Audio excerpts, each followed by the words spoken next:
Stavbe so v Evropski uniji največji porabnik energije. Za njihovo ogrevanje, hlajenje in razsvetljavo porabimo približno 40% celotne končne rabe energije. Povečanje energetske učinkovitosti je zato pomembna priložnost za zmanjševanje obremenitev okolja in znižanje stroškov. Energetska obnova stavb predstavlja tudi velik potencial za zelena delovna mesta. Povezovanje med strokovnjaki iz različnih področij je za njegovo uresničitev ključnega pomena. Zavezništvo znanja za celovito energetsko obnovo javnih stavb je v bistvu mehanizem za pridobivanje novih znanj in kompetenc, prenos znanj med univerzo in med industrijskim okoljem.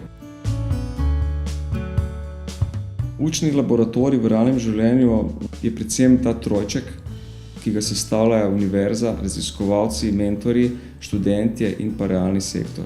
In tukaj študent dobi mentorja iz dveh inštitucij, iz univerze, ki je pa tradicionalni mentor, in pa mentorja iz realnega okolja, ki mu postavlja pa malo drugačne cilje, ki mu daje drugačne zahteve, ki ga spodbuja razmišljati o problemih na malo drugačen način.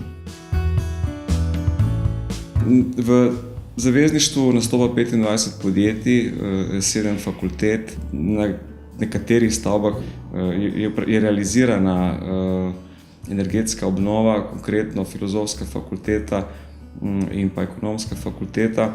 Tukaj bi predvsem izpostavil uvedbo energetskega informacijskega sistema, ki predstavlja nek krovno rešitev za obvladovanje energije v stavbah.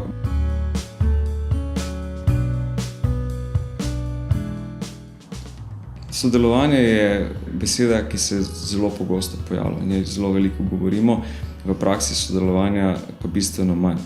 Ideja našega zavezništva je pa ravno v tem, da univerzi damo jasno povratno informacijo o tem, kaj realni sektor pričakuje. Po drugi strani smo pa mi z znanjem, ki ga fakultete nedvomno imajo, lažje prišli do enih kakovostnih interdisciplinarnih rešitev, do nekih novih znanj, do sinergij. Če želiš nadpoprečno nagrado, če želiš biti nadpoprečno uspešen, potem moraš biti med vodilnimi. Če želiš biti med vodilnimi, moraš biti inovativen, moraš razmišljati proaktivno.